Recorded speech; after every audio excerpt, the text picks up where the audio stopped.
Keluarga almarhum Didi Kempot menggelar tahlilan 7 hari di kediaman Sumber, Kecamatan Banjarsari, Solo, Minggu malam. Dalam kesempatan tersebut, istri almarhum menegaskan akan meneruskan cita-cita almarhum untuk terus berkarya dan mempopulerkan musik campursari pada khalayak. Kegiatan tahlilan dihadiri ratusan sobat ambyar dan kerabat.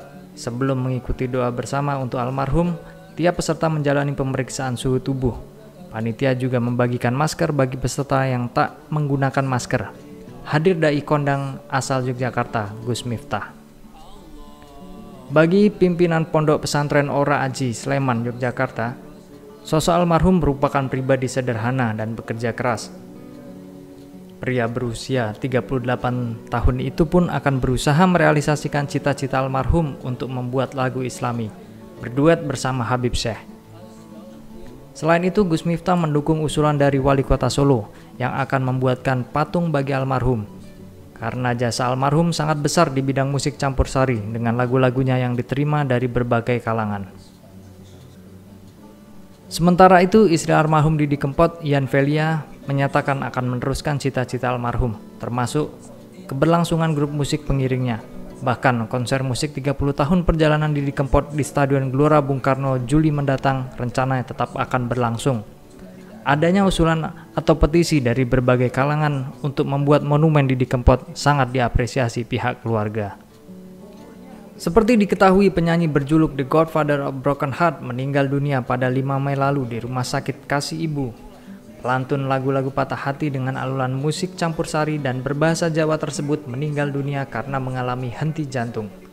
Adik dari pelawak Sri Mulat, Mami Prakoso itu pun dimakamkan di Kabupaten Ngawi, Jawa Timur. Gus Miftah luwih enom daripada Pak Kiai. Bisa jadi sing mati Pak Kiai riyen. Bisa jadi. Dan kula niku lak ketemu kali almarhum Mas Didi Kempot niku teng pundi-pundi guyon. Saya sering mengatakan tadungake nggih Mas Didi Kempot panjang umur. Amin. Tegese wong sak donya mati Mas Didi Kempot urip dhewe. Ampun ngoten to, Gus. Biasa. Karena memang terakhir saya ketemu beliau di Kendal, Mbak Ian ya, di resepsinya Gus Alamuddin, putranya Mbah Dimyati Kendal. Kita juga guyon. Bahkan waktu itu gara-gara banyak poster, ada bahasa santri ambyar, ada bahasa sobat ambyar. Pas Mbak Ian itu nyanyi, saya ngobrol berdua sama almarhum, beliau bilang begini, kok api ya Gus ya? Apa Kang Mas? Bilo, santri ambyar versus sobat ambyar. Niku bahasa yang kemudian sampai hari ini saya ingat. Sesuk digawe paten nih Gus iki, sobat ambyar versus santri ambyar. Saat itu beliau mengatakan sama saya, Gus, dalam waktu dekat saya kudu tampil meneh ning pondok. Kalau Bapak Ibu beberapa kali lihat saya manggung sama Mas Didi Kempot, setelah beliau kembali viral yang luar biasa ini, saya kembali bertemu beliau di alun-alun Ponorogo. Saya ingat betul waktu itu sekitar bulan Juli atau bulan Juni sebelum beliau kembali viral. Saya ditelepon siang-siang, Gus, kula kali konco-konco kru niki nembe nonton YouTube jenengan. Waktu itu baru rame-ramenya viralnya berita Gus Miftah ketika mengislamkan Deddy Corbuzier. Beliau telepon waktu itu, mbok kula didongake to Gus, men viral kaya jenengan. Saya manggil beliau ini kadang-kadang Kang Mas, kadang-kadang Om. Nggih, tak dongake muga-muga jenengan viral. Beberapa kali kemudian ke pondok dan alhamdulillah sebulan kemudian ya Mbak Ian, Allah mengangkat derajat almarhum begitu luar biasa. Sampai hari ini nyuwun sewu, perusahaan, lembaga, institusi itu tidak keren kalau tidak nanggap Didi Kempot. Nggak keren. Belum dianggap bergengsi kalau tidak nanggap Didi Kempot. Sampai kadang-kadang saya guyoni sama beliau, Om, napa Gus, ono isu jarene jenengan ora iso mlaku. Lah ngopo? Soalnya kekeselen bareng lewati sewu kutho. Ini gojekan saya yang sering saya sampaikan kepada beliau. Maka kemudian ketika kemarin saya harus berangkat ke Jakarta karena saya ada undangan Pak Menteri Perhubungan harus masuk kantor. Pertama kali setelah beliau kena corona dan akhirnya sembuh, saya baru masuk hotel, saya mau tidur. HP saya penuh dengan telepon WA yang mengkabarkan beliau telah berpulang. Sampai akhirnya 2 hari 2 malam karena saya merasa Begitu tahu beliau, saya tidak tidur karena saya nggak bisa tidur. Nomor 2, dikejar sama wartawan tentang kepribadian almarhum. Saya teringat dengan apa yang disampaikan oleh Mbah Maimun Zubair. Beliau mengatakan apa? Salah satu ciri orang baik itu meninggalnya hari Selasa. Bapak Ibu masih ingat Mbah Mun meninggal hari apa di Mekah? Selasa.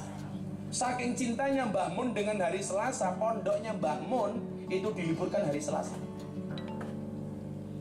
Dan hari ini kita menjadi saksi bagaimana kemudian Mas Didi Prasetyo dipanggil oleh Allah juga pada hari Selasa.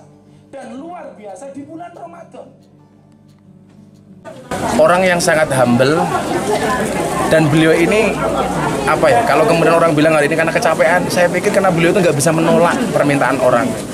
Saya sering mengingatkan beliau, Mas, jaga kesehatan, jangan kecapean. Iya Gus, tapi kadang-kadang kalau ada orang minta kita nggak enak, jadi pakai woh gitu. Jadi menurut saya kehidupan beliau bisa kita teladani, dan siapapun punya potensi yang sama. Bagaimana seorang Didi Prasetyo dari seorang pengamen jalanan sampai kemudian menjadi legenda bahkan maestro. Ini semuanya punya kesempatan yang sama selama dia tekun dengan apa yang dia lakukan. Itulah almarhum Didi Kempot. Kenangan apa sih Gus yang paling terkenal sekali sama Didi ini sendiri? Ya, kenangan-kenangan saya yang menurut saya sampai ini saya susah untuk move on itu adalah ketika kita manggung bareng. Baik ketika kita konser maupun pengajian.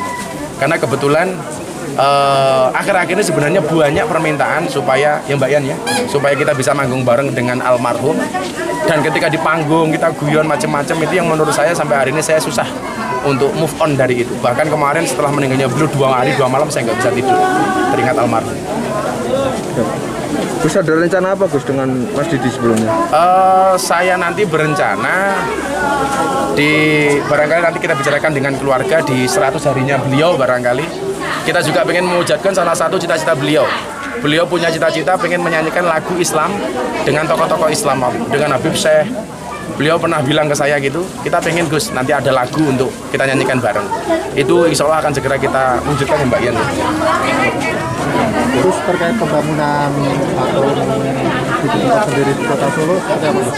Saya sangat support karena bagi saya tidak mudah seorang musisi itu bisa nulis sampai 800 lagu lebih. Ini menurut saya tidak semua orang bisa lah itu. Apalagi beliau kemudian berhasil mengangkat derajat lagu etnik Jawa yang bisa dinikmati oleh semua orang, tidak hanya orang Jawa. Maka sangatlah pantas kalau kemudian beliau diabadikan menjadi sebuah monumen yang rencana di stasiun balapan Mbak Yan. Saya sangat mendukung. Ada yang rencana yang belum terrealisasi dari almarhum yang ingin direalisasi apa sih Mbak? Kepingin umroh, almarhum kepingin umroh. Terakhir ini sama bikin duet sama Habib Syekh sama Kalau yang terkait konser yang di GBK gimana Mbak? Kalau EO-nya promotornya sangat luar biasa buat saya. Kemarin beliaunya sudah ke Batam langsung ke sini. Kalau Mbak Yan kuat, saya lanjut seperti kontrak yang sudah kita tanda tangani. Kalau nggak kuat, ya nggak apa-apa. Kita bilang lanjut. Saya pengen mewujudkan mimpi Mas Didi untuk konser di GBK. Dia mimpi bener konser di situ, dan kebetulan di situ 30 tahun masih berkarya. Itu nanti penyanyinya gimana Mbak? Konsepnya nanti kami bicarakan lagi. Yang jelas pemusiknya tetap Lari Jawi, juga ada Kapolis. Nanti mungkin ada featuring dengan artis Jakarta yang selama ini garap proyek sama kami, juga ada yang bicara. Untuk grup band pengiring Mas Didi yang biasanya gimana Mbak untuk kedepannya ini Mbak? Lanjut. Lanjut. Kami tetap melanjutkan perjuangan Mas Didi, tetap kita bawakan lagu-lagu dan genre dari Mas Didi Kempot. Kan lagunya banyak, kita bisa nyanyikan satu untuk mengenang beliau, dan biar perjuangan beliau nggak sia-sia, untuk nggak stop di sini. Kami, anak-anak dan penyanyi-nyanyi akan kita lanjutkan. Lari Jawi tetap lanjut.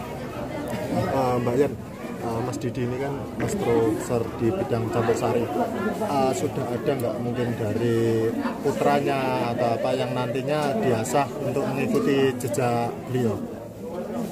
Ada yang sudah kelihatan tuh yang nomor 2. Memang si saya kan sudah punya single di YouTube. ciptaan bapaknya sendiri. Yen nakal tak tutup.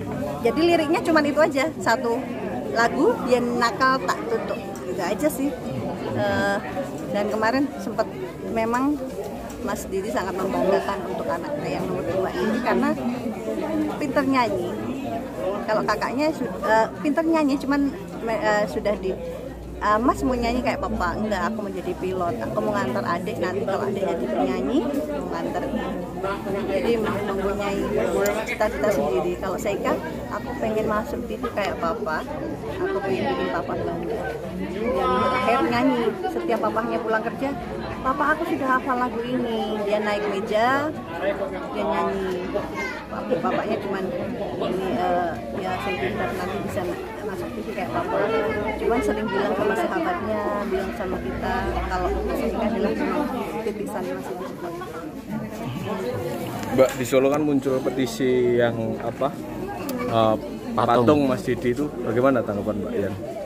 Kalau dari keluarga, dari sahabat seperti yang dituturkan Gus Miftah tadi, kami merasa bangga sekali karena nggak semua orang bisa dapat penghargaan di monumen kan seperti itu. Dan Mas Didi mau karena dari beliau masih sehat itu pernah dapat tawaran mau dibikin patung di Kelanggeran karena Kelanggeran sangat terangkat dengan Banyulangit, jadi komunitas petani itu bangga. Jadi Mas Didi mau nggak Pak kalau mau dibikin patung di sana? Takutnya nggak mau karena beliau masih sugeng kan gitu. Oh nggak apa-apa, mau aja gitu. Akhirnya ya untuk penghargaan yang ini dari Mbak, terakhir Mbak, mungkin ini kan jenengan kan orang